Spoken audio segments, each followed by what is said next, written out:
पत्र दिले, त्यात गुन्ह्याच्या तपास कामी तुम्हाला जे तुम्ही पत्रकार परिषद घेऊन आरोप केले होते राजकोट किल्ल्यावरील महाराजांचा पुतळा कोसळला त्या प्रकरणी, तर त्या पुरावे देण्यासंदर्भात 4 दिवसाची मुदत दिलेली आहे, त्या संदर्भात काय?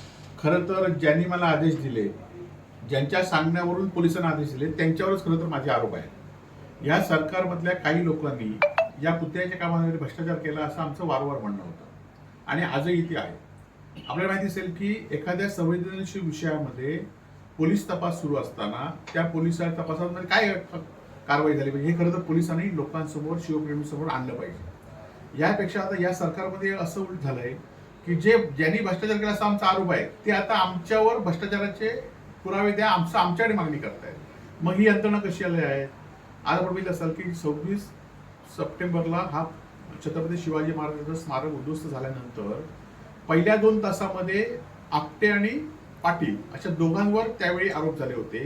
त्या 2 आरोपीनंतर कुठल्याही एका आरोपीकडे पोलिसांनी चौकशी केली नाही किंवा यामध्ये कोण आहे दोषी याची पोलिसांनी कधी चौकशी केली नाही. म्हणजे पुतळा स्मारक उद्ध्वस्त झाल्यानंतर 2 तासानंतर आपटे आणि पाटील असे 2 आरोपी आहेत, त्यांच्याकडनं पोलिसांनी तिसऱ्या आरोपीकडे, चौथ्या आरोपीकडे कोणालाही चौकशी केली नाही, कोणाच स्टेटमेंट दिले आणि ते लोकांसमोर आणलं नाही.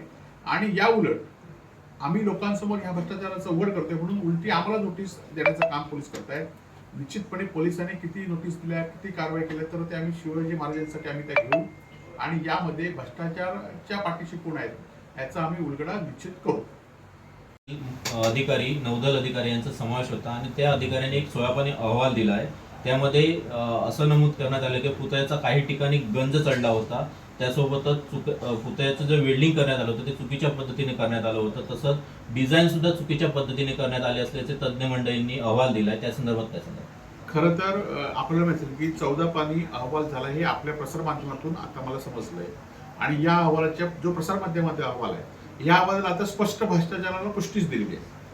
भ्रष्टाचार झालाय याला पुष्टी दिली आहे. आपल्याला माहिती असेल की एखादं काम वेल्डिंग झालं, पुतळ्यामध्ये लोखंड वापरलं, हे अहवालात प्रसिद्ध झालंय. परंतु हे अहवालात प्रसिद्ध झालं ज्यावेळी पुतळा झाला त्याचं बिल अदा करण्यात आलं, ते खरं तर आधी हे झालं पाहिजे होतं. बिल करतानाच त्या लोकांची जबाबदारी होती की हे जर वेल्डिंग चुकीचं आहे तर बिल तुम्ही का केलं, कोणाचा दबाव होता, कोणी लवकर पैसे देण्यासाठी सांगितले होते, हे खरं तर आधी केलं पाहिजे होतं.